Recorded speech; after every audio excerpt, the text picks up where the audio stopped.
Red eyes in the dark. The queen watches from the smoke, and somewhere behind the screen, a boy is realizing his commands were never harmless. A pocket watch spins open. Inside the face, every soldier he ever threw away is still dying, frozen in the tick between seconds. Red armor twisted against stone. The body on the ground is not a pixel anymore. It has weight. It has a name he will never learn. Ash's eyes slice through the dark. He remembers the chair, the monitor, the cold glow of a game he played like a butcher. Will you deploy Party 2 on this spot? Yes. No. He always clicked yes. He always slept fine. A hand trembling on stone. Not a boss fight animation. A real hand, and the shaking will not stop. Stop, you monsters! The scream tears out of him like a prayer to nothing. The truth is, every death from here on will cost him. Stop! One word, written in blood ink across the sky. The spiders don't read. Screaming is not a combat skill.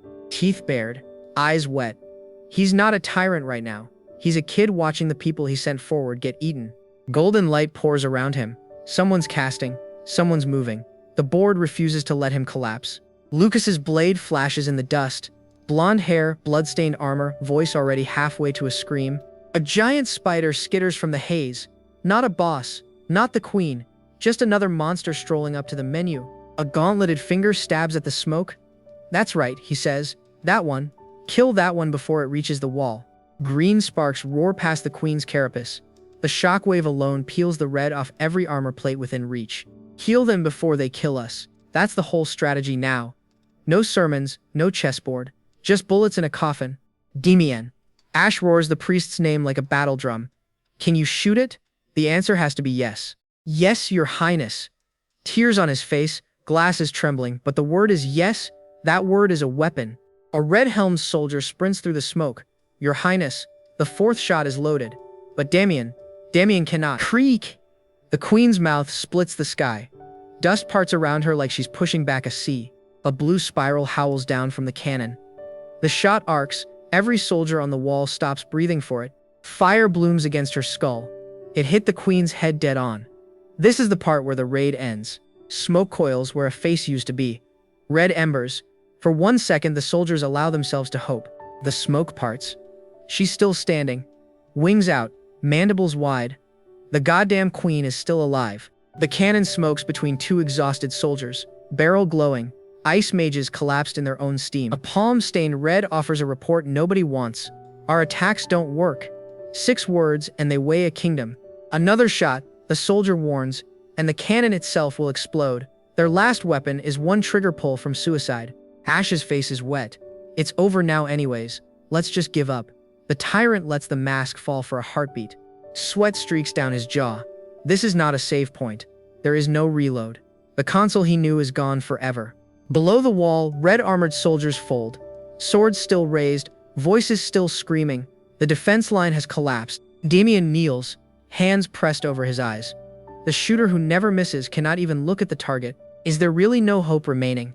The thought hangs inside him, heavier than any cannon he's ever fired. A scout's helmet snaps up, spyglass to eye. No, he shouts, and the word is the opposite of surrender. Ash's eyes widen, pupils shrinking. Whatever the scout is watching, it just rewrote every calculation in his head. Scout, he whispers, lips barely moving. The word carries like a struck bell. Something is crawling toward the wall. If we shoot one more time, we can kill it. A magician in hooded red lifts his staff. Green light spools. A green rune hangs above his head like a halo stitched from desperation. Ash's mouth drops into pure disbelief. Your Highness! Lucas screaming, blood streaking his face, blue eyes locked on Ash like a drowning man on shore. Red cape whipping through a storm of black. He's sprinting. Wounded, battered, still sprinting toward the one person who matters. The whole world. The hope of clearing all of it rests on a kid in a broken crown who wants to quit. Lucas crashes through shattered stone. Sword still in hand. Helmet lost. Every step paid in pain. Ash spins, eyes blown open. That voice, that one voice he would recognize at the bottom of any pit. Lucas rises from the rubble, blood and grit caking his armor. Your Highness, he breathes. The knight is still alive. Blood spills from Lucas's lip down the ruin. Ash kneels close, hand nearly touching the blonde hair. It was 20 years ago, Lucas says. A lifetime. and Ash does not remember a single second of it. As a player who just possessed this body, I don't have any memory of you or me. The Tyrant tells the truth. Even if I'm unable to become the Emperor, I will become the coolest man in the world. A promise from before. A sunset courtyard. A winged statue. A young Ash standing over a kneeling boy, sketching knighthood into the air. A blonde kid looks up, eyes wide. A single command plants itself in him for life. Become the coolest knight. Your Highness, I trust you. Lucas's voice, cracked but certain. 3 words, and they are his last full breath. Ash stares down at him. Even in this situation, the knight trusts a man who admits he doesn't remember him. Whenever, wherever. The old vow echoes back, worn smooth by 20 years of practice. Lucas never stopped carrying it. Lucas slumps, blonde hair soaking dark into the stone. Ash stares, hand outstretched, unable to catch what's already falling. The tower behind them cracks. Stone explodes outward. The queen's cry, or the wall's last breath, or both. Ruins everywhere. Ash kneels beside the body, red cape spread in the dust. Everything is quiet. Too quiet. You're the main character. The savior of this world. A voice speaks it like a verdict. He did not choose the role. You mustn't die in a place like this. Lucas, or memory, or something deeper, refusing to let the prince check out. Ash's shattered tower, bodies scattered among the rubble, red shapes, still, silent, and yet somehow still here. Red armor crumpled in the dirt. A word bubble floats, hollow as a ghost. The artillery unit has been gutted. Damien and the artillerymen, gone, he thinks. Then, fortunately, it seems they've avoided fatal injuries. Alive, somehow. Ash's face hardens. For now, he should get a grasp of the situation, counting who is breathing, counting what's left. What about the spiders? The question floats in the dark of his skull. How did the wave not swallow the wall? Lily stands in the flames, hair streaming gold through the fire. The blaze curls around her like it belongs to her. A single eye, molten amber, watching him back. Her fire skin is not a party trick. It is a wall of its own. Ash stands among smoldering craters, red cape lifting in the heat wave. It isn't over yet. The board is still on the table. The queen rises from the flame, long hair of fire, white robes untouched. Tutorial wave boss, still hungry. A single amber eye flares in the dark, fire dancing on its lash line, watching the whole world burn. Ash's cape snaps against the ruined dirt as he chokes out one name across the smoke. Lily. And there she is, arms spread, skin turned to living flame, a girl becoming a wall no spider can cross. Above the walls, green shapes swarm the skyline. Soon the monsters will reach the stone and break it. Lily's voice cracks through the heat. We don't have time, she screams. Hurry, hurry, hurry. Ash's teeth grind hard enough to draw blood, every vein in his jaw pulled tight as piano wire. He whirls on the red-armored gunners still cowering behind rubble. Stand, artillerymen. Load the last shell. The survivor's helmet rattles as he rises, sweat and blood running together down a face already giving up. But the cannon lies broken in the smoke, its bronze barrel cracked, already far past its limit. Ash knows the math. If they do nothing, spider legs will crush them like empty husks. He speaks quietly now, colder than any flame. We have to throw the dice, even dying. The gunner nods, sealed in. There is no outside anymore, only the shot and the queen waiting. The cannon sparks on the dirt, steaming from wounds it shouldn't still be able to fire through. Ash's plan crystallizes. There's no need to aim. Damien just has to pull the trigger. He doesn't fully understand how clairvoyance works, only that once the priest looks, the shot corrects itself. Ash's boots crunch toward a broken boy kneeling in ash. The blonde knight's body slumped like a failed prayer. This is the last time, Ash tells him. Just one more shot, only one. Please, the prince whispers from inside the smoke. Please push yourself one more time for me. Damien looks up with eyes already dead behind those cracked round glasses. Voice a husk around the words. Your Highness, he whispers back, so softly. What meaning is there to any of this now? Behind Ash, the monster waits in the dark, red eyes patient as hunger itself, patient as grief. Let's say I pull the trigger, the priest murmurs. Let's say this monster actually dies. His eye drifts, distant, reliving every funeral, every name taken from him by this cursed world. The world always takes away from me, Damien whispers. Everything I love becomes smoke in my hands. Tears slide down the priest's face as he finally says out loud what he has carried alone. So living, he asks softly, will continue to be hell for me no matter what I do. Ash hears it. This world is sage mode. No saves, no reloads, No gentle endings for anyone. That's life, he snarls back, teeth bared, voice cracking the silence like a struck bell. We're living in this devastating scenery, Ash spits, and none of us get to look away.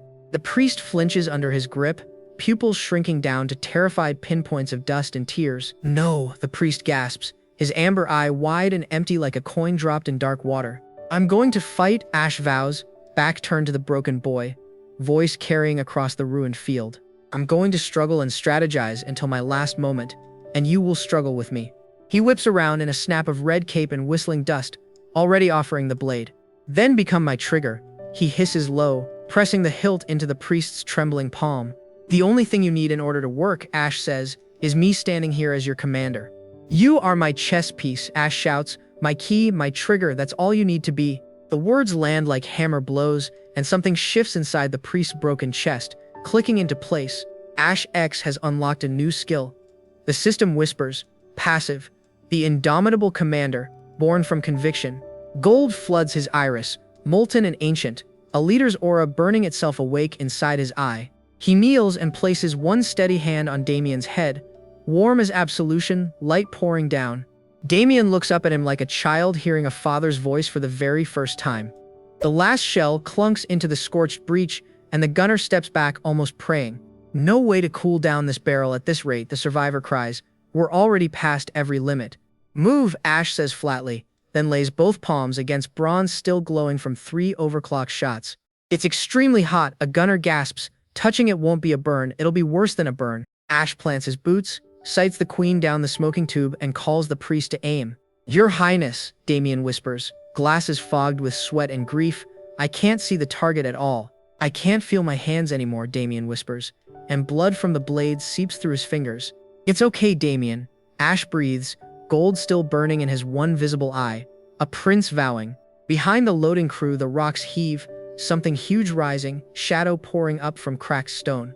Ash braces harder against the cannon, steam screaming off his gauntlets, refusing to flinch an inch. Help His Highness, the gunners roar. Grab him off the barrel, the metal is cooking him alive. But Ash's hands stay planted on blistering bronze, flesh hissing, buying every heartbeat clairvoyance needs. The cannon coils itself for one last breath, barrel pulsing, magic shivering through ancient runes of glass. Then the stone cracks open. The queen bursts through, flame-haired, teeth-bared, coming right for them. Her jaws split her face in half as she screams one name across the ruin. Damien. One glowing eye burns white between rows of fangs, promising to devour the priest first and slowly. Shoot! The word punches through Damien's skull, louder than the dying world around their small broken crater. His bleeding knuckles tighten around the wooden handle, remembering who his commander is, who still believes. Click! The ancient runes on the cannon ignite cold blue, older than kingdoms, older than spider queens. A shell of condensed mana swells at the muzzle, bigger than any man, crackling like captured sky. Then it fires. A pillar of blue light carves through smoke, through stone, through her reaching claws. 2 giant spider bodies thrash across the field, pinned and screaming as the blue light passes. The shell cleanly blew off the queen spider's head, and for one heartbeat the whole world exhaled. The tyrant wakes up wrapped in white, hands still cooked from the cannon barrel that killed the queen. Bandages crawl up his throat like a confession. This is not a victory pose. This is what survival costs. A memory hits loud and blue. Hyung, dude, you are actually insane. How did you beat that? The first stranger who ever cared about his stream, a favorite viewer waiting on a broadcast that never comes. His face snarls in a way the streamer never could. That boy is buried under this scarred warlord. A dark hand writes on parchment beside him. Damien has healed you with holy magic, a voice explains. A quiet chandelier-lit room. Lily watches over the prince while Damien catalogs the survivors in the corner. Dark fingers pause on the parchment. The deceased manifest is longer than the list of people still breathing. Lily's braid catches the window light. I thought you were never going to wake up, she says softly. His eyes open for the first time in days, brown and clear and already calculating the butcher's bill. Gold specks drift past his jaw. He looks like a saint. He feels like a butcher who survived. With the last bombardment, the queen died. The Black Spider army has stopped its activities. Whole war, past tense. Red-cloaked soldiers comb the rubble under cheerful blue sky. The contrast is cruel. Cleanup always comes after the cameras. A massive pyre swallows the recovered bodies of allies. The support army bows. No ceremony, only heat and silence. We are more or less done with cleaning up, Lily says. He answers with 2 syllables heavier than the cannon. Severe burns on your hands, arms, shoulder, and neck, she lists. She reads his body like an invoice. Scars are a far cheaper cost to pay than a life, he murmurs. A man arguing with his reflection. Your injuries are, Lily begins. She rolls forward, her own broken body a quiet counterpoint to his bandages. His eye hardens in close-up. He is not listening for symptoms. He is waiting for the names that vanished. Right after the queen died, so I did not get attacked further, she explains. The miracle was also luck. She leans in, eyes warm, lips parting, still alive, still grateful, still the only flamethrower the Crossroad kept. For just being alive, sir, she finishes. A soldier's thank you heavier than any medal the palace could mint. Lucas, Damien, me and your highness, she counts. That is everyone. 4 names where there should be 40. Only 9 people, a caption whispers. Out of a defending army, only 9 walked off the Crossroad breathing. Shouldn't there have been another way, he asks. An unconventional tactic that I could not think of in time. Shouldn't there have been a way to save even one more person? The question floats louder than any enemy. A dark hand lifts the edge of his blanket. Your Highness, Lily says, quiet reserved for the dead. There was no way to save everyone. Your Highness did everything you could, you know. She speaks for them. A memory cuts in. The prince on horseback, scarlet flag high, riding into a campaign nobody had dared stop. Back to his face, half lit by the window. The compliment slaps. He dragged them all to this field. A blonde fist smashes the doorframe. The knight grunts. Lucas is alive, bandaged and loud about it. Gold armor gleams in the doorway as he stomps toward the bed. Lily flinches. Ash already knew he lived. I'll call Damien over right away, Lucas shouts. No, it's fine, Ash answers. I can deal with it. But didn't you get pretty heavy injuries, Lucas presses. Are you alright going around like this, your highness? I'm a guy whose main strength is being pretty tough, Lucas grins. The knight bleeding out yesterday is back. Finished writing the deceased's manifest, Lucas holds up the parchment. Shaky handwriting. A blind priest's obituary list. His profile tightens. The prince is already upright, already cold. You do not grieve the dead lying down. Where did you gather the remains, he asks. The north plains of the forward base, sir. I'll go. Your highness, Lily gasps. Lucas steadies him. You can't, you need to recover more. The sick room's rules fall. Under open sky, a caption drops. They said he healed the injured. A line that changes what Damien is. Was he using healing magic while unable to see, the captions ask. The priest is blind. Has been throughout. The priest smiles, eyes closed, a holy cross at his collar, pouring miracles without seeing a single face. Damien, the strategy this time was successful thanks to you, Ash says in the dust-filled ruin. Gratitude dressed as citation. If you wish, I'll grant you enough to eat and live the rest of your life. Gold glitters. Make it so you do not come to a battlefield again. You're free to do as you wish, the prince says. A memory cuts in. Giant red-eyed spiders crouched in the dark, guarding a small hand raising a magnifying glass. A younger Damien, red eyes glowing. A prince beside him, the same spiders watching. Their story began in pits. Back to now. The priest's lashes lift. Brown eyes gentle. They have been tracking the prince's voice throughout. The priest's lips part softly. No gold. No retirement. A blind man choosing the war on purpose. Damien smiles, a faint scar under a closed eye. The healer who cannot see chooses to follow anyway. All right, then follow me from now on, Ash answers. That is how the Tyrant recruits. He grants the right. Blue fire erupts between the banners. The memorial flame catches like a soul stepping through a doorway into sky. His eye catches fire. A blue pupil glows. The indomitable commander burns brighter standing next to the dead. There wasn't anything such as a better way, a caption states. There was a better strategy, the next corrects. He turns his back, coat specked with blue embers. A ruler walking away from the pyre with names. Recover all the remains and transfer them, he orders. Lucas nods at his shoulder. First executor of the dead. A scarlet flag with a black rose snaps. Every year, there are thousands of casualties at the Crossroad. I'm building a cemetery at the western field where I built the memorial facility. Bury them, pay respects. And every year, on the last day of February, his blue eye narrows. A holiday from his worst day. I shall follow your highness's orders, Lucas answers beside the memorial flame. Law the moment a knight speaks it. In the hundreds of times I reset as I played this game, for characters I killed without any remorse, his eye burns blue in profile. I will not fail twice, he vows to the pyre and to the dead. Lucas salutes, blonde head bowed, blue eyes locked.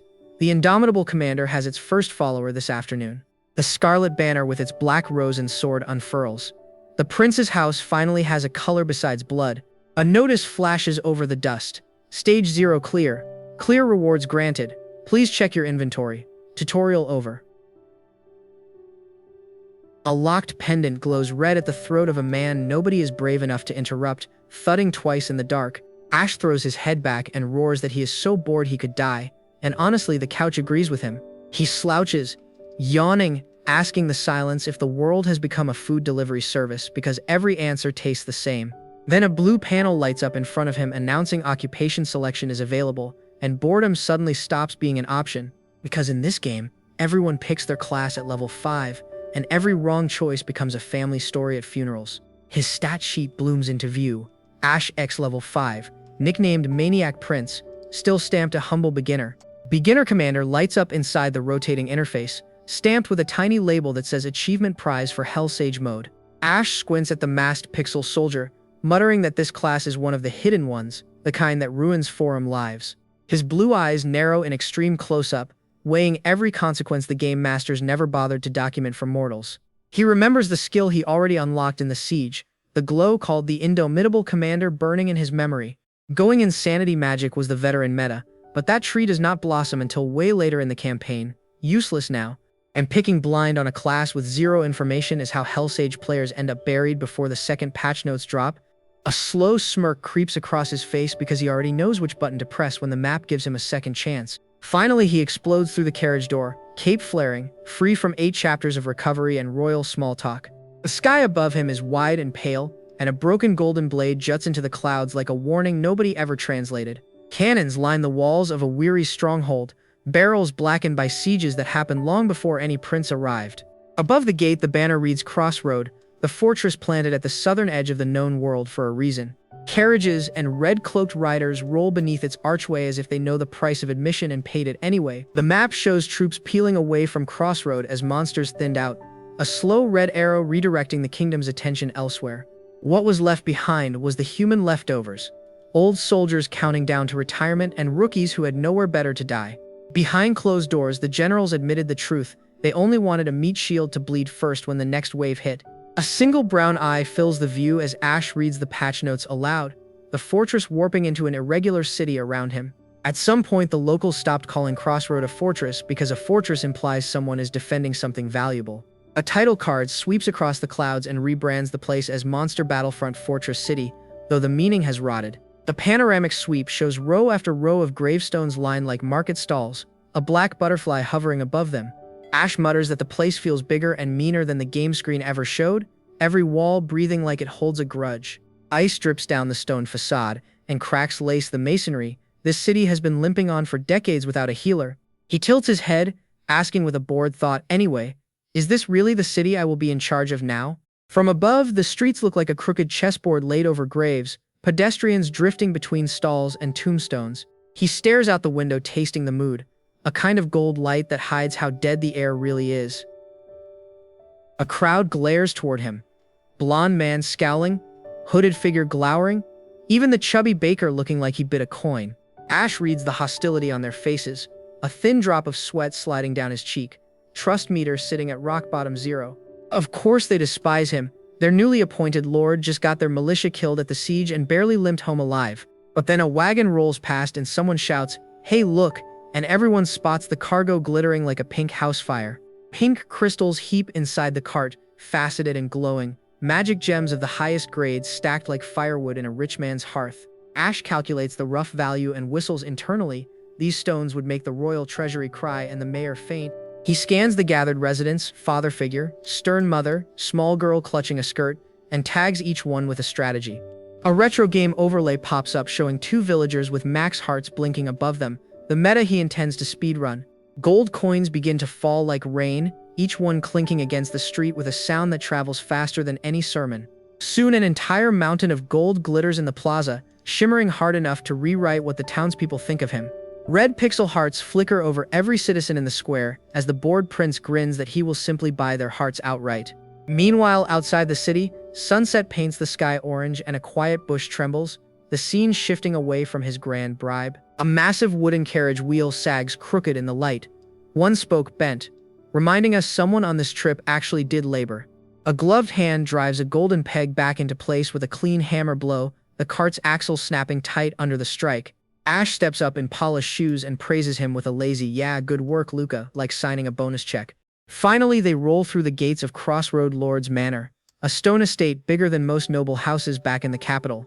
A wide brown-eyed stare lands on the facade, and the blonde knight freezes mid-breath, the scale absolutely not matching his expectation. He asks, honestly baffled, "This is where I live now?" Because apparently losing the war still comes with a palace upgrade. A tiny blonde figure shrieks and rushes across the courtyard, cape flapping, tears already boiling over the edges of their cheeks. Ash braces as the welcoming blur launches into him with a golden thud, blank white eyes blown wide in pure joy. Someone else steps into frame, half-shadowed, opening his mouth to say Yuri, the word cut off by the loudness of the welcome. A pair of small bandaged hands squeezes Ash's larger bandaged hand, both still wrapped from the siege, reunion trembling between them. The greeter's face twists with spiral eyes and tears running horizontal, wailing like his lord came back from actual death. The butler is shown next, a tidy white-haired pixel sprite glowing purple, the one who actually runs every admin task of Crossroad. Golden doors open wide and warm light floods the hall, someone inside shouting "Welcome home" with the crack of a voice too loud. Ash turns and finds Lucas standing in armor, blonde and pale, addressing him with a respectful "Your Highness" that still sounds shaken. The prince waves a bandaged hand and orders have all the soldiers rest, including you, Lucas. Do nothing else today and rest too. Lucas fires back that as Your Highness's bodyguard he cannot possibly stand down, mouth half open in protest mid-sentence. Ash reaches over and pats Lucas's head with a drawn-out stop tilde, the blonde knight wilting under the gesture like a scolded puppy. A thought drifts over him. Looks like Lucas's room is on the first floor, and his smirk files the data for later. A golden spout pours a heavy column of water into a marble tub, splashing loud onto the stone below in bold echoes. A spiral-eyed servant gestures at the full tub and grins. Everything will all wash away now. Road dust, blood, and maybe sins. Ash admits, how long has it been since I've taken a bath? Travel weariness hanging under his eyes like a boss run. The locked pendant drops with a soft toke as he pulls the choker off, the red gem finally leaving his throat after chapters. His eyes go black, a crooked smile spreads across his face, and he purrs, by the way, the calmest two words in villainy. He clears the tutorial, steps through the door, and meets a stranger he never signed up to meet. Ash's eyes go wide. Nothing in that cave prepared him for a smug face standing in his hallway. The stranger grins with swirly eyes, arms spread wide, and announces he is the director of this empire. Director? This punk? Ash's inner voice is already circling the guy with bad intentions. Teeth clenched, blood in his mouth, Ash decides words are slow and fists are faster. One boot later, the director is eating floor, glasses spinning. First contact, immediate violence, classic Ash. The clown face drops. For a half second, the director looks ready to maul the prince in a single bite. Fake tears roll down his cheeks as he whimpers an apology. The guy changes masks like he is flipping channels. He kneels on the polished marble with both hands up. Ash watches him like a cat watches a lying dog. A blue card floats between them. Director Mr. A, hello Retrotaku. That single word cracks the world open. Retrotaku. That is his player handle from Earth. Nobody in this body's world should know that name. The director confirms it. He is not a character. He runs this entire game from somewhere behind the curtain. Why does this bastard talk like that? It is pissing me off. Ash's internal temperature climbs 10 more degrees. So let's get this straight. Why did you bring me here? The prince wants a plain answer for once. The director covers his mouth like a man caught in a lie he enjoys telling. I have reset this world countless times to reach that ending. A loading globe spins under his confession. However, not once have I been able to reach the ending I wanted. A god who keeps losing his own game. In a dim blue void the two sit, tiny against drifting orbs. This conversation is happening outside reality. 3 dots hang in the air while Ash processes. Not confusion, calculation. He is already 3 steps ahead. A server list lights up. Earth floats among 100 worlds. This game runs across realities Ash never knew. Ash does not flinch.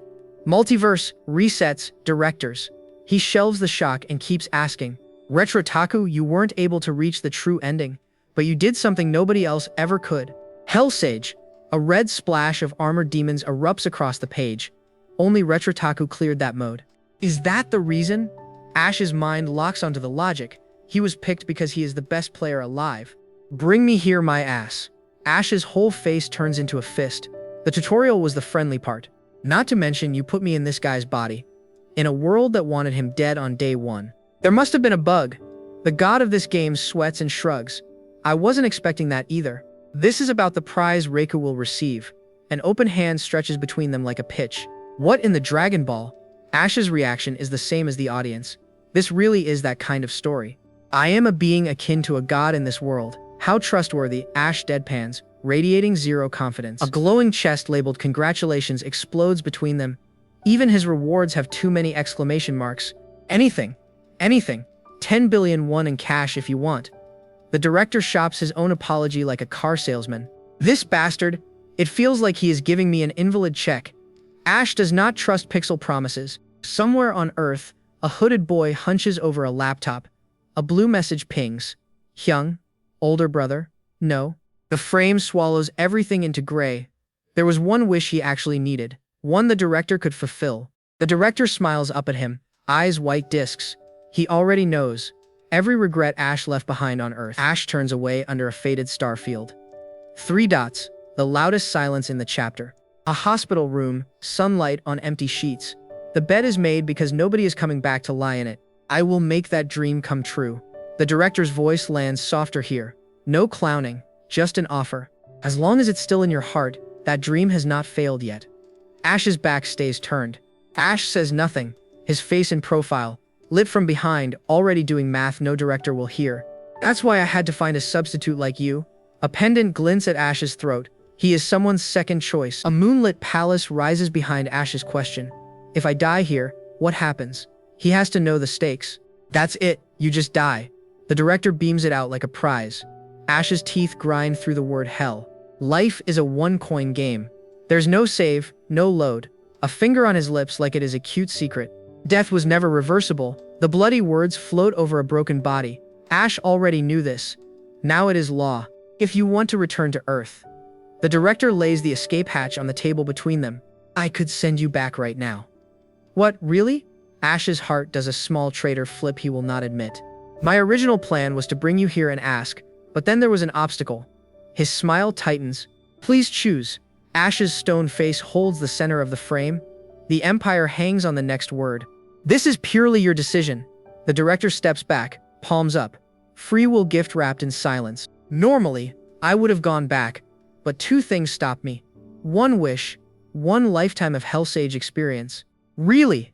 Ader beams as Ash answers with 1 calm word. Yeah, he just signed up to replay a nightmare. Ash's profile sharpens. He cleared this game once with nothing but knowledge. This time he has a body that can fight. A bandaged finger flicks against a suspender strap. Ash turns the god into a staffer with 1 gesture. Eh. The director gapes. He expected a thank you. He got a shopping list instead. You should know how to sell it. That's true, but the market is already closed. A god still follows his lead. Shut up and do as I say, you idiot. Ash's eyes slice through him. The customer is now in command. A chest of red gemstones splits open. An incredible amount of money even by market value alone. The director gasps. We have a vacant spot. Ash answers plain. His plan needs bodies, not billions. The gems are just seed money. Heh. A sliver of grin. Bandaged throat. Moonlight on his jaw. Ash has already picked his first target. A blue sky. A stone gate. Mercenary guild. The banner announces where the prince is about to cause problems. A black, gloved hand rises in greeting. Why don't I start off? The voice is too calm for what comes next. The hand clenches into a fist. Lines radiate around the knuckles. A sound like thunder in a mountain pass. Ash smirks, raises his fist, and closes episode 2 with 6 words. By breaking some of their bones.